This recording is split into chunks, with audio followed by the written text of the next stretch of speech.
One of the amazing things about Diet Eman's life, a leader of the Dutch resistance movement during the Second World War, is how her love for people grew and grew to involving hundreds of people throughout the country. Join me as we listen to how the resistance movement during the Second World War grew in the Netherlands as Diet and many other people came together to save the Jewish people.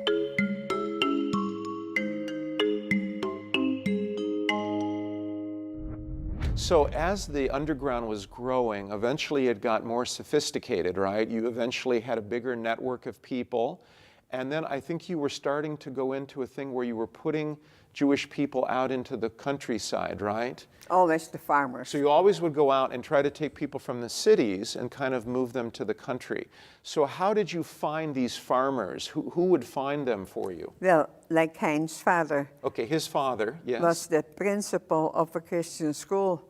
So he knew all the farmers there because they were 10 kids and all the farmers. It was a very, you have sections in the Netherlands above the river, let's go on, that was mostly Protestant Christian and South Catholic, but the Catholics did it too, but not so much. But the Protestants really did it out of conviction.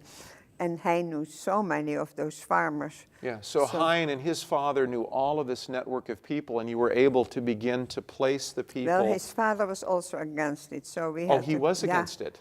He was kind of scared because, but anyway, we did, Hein knew all those farmers, so we went there.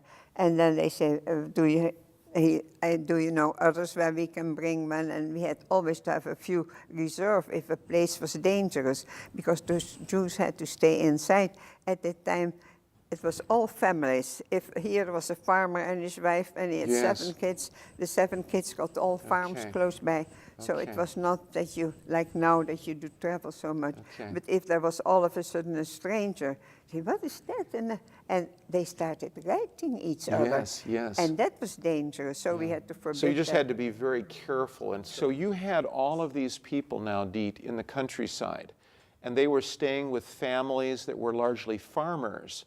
And then you had to begin to get the food, right, to be able to start feeding them. So what started to happen? Because you had to get, what, the ration cards, is that right? We had so many, and in the end we had to also hide them in the cities. And that was the problem, because in the city, farmers can always grow something. Okay, so there's something, the farmers were basically okay, but it was more the ration cards were for in the city. And there was that lady, she was 50, Mies, and I was asked to go to that address, and they said they won't let you in. They have a code word, a secret entrance.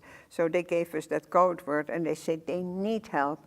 So I went. It was on the 2nd floor in The Hague, in a busy street, and it was a small apartment for one person, like you have here also a bedroom, a sitting room, a kitchenette, and a big closet, and a toilet with a shower, and a hall.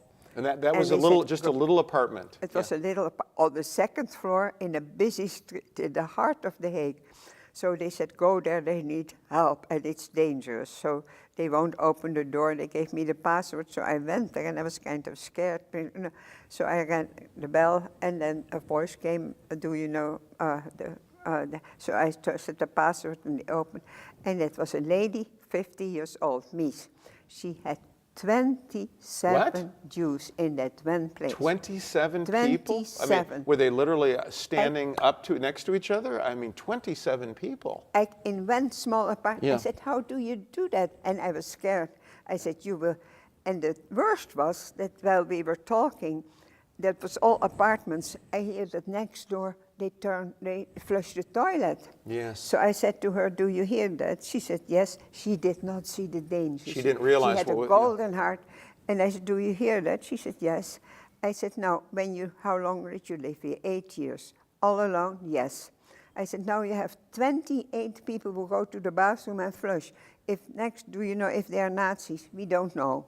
I said, well, that's very dangerous, because if they're Nazis, then they wonder why that thing flushes so many times. That's right. I said, and she let them phone and do everything.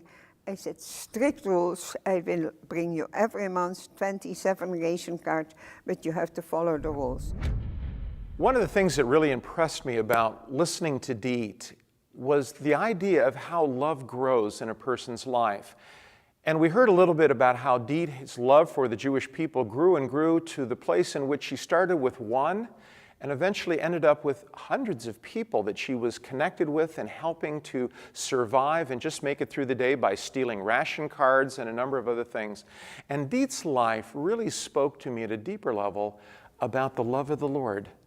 That the Lord's love is not just for that one person, but the Lord's love is expansive. It's for the whole world. And I think listening to Diet was one of the great windows that I've had as a pastor into the love of God and how much it's willing to risk and suffer ultimately in the cross to reach out and to save a world that God loved. And so I hope that the Lord will impress upon you through Diet's life how real love, the love of God, will always grow because it is the love of God.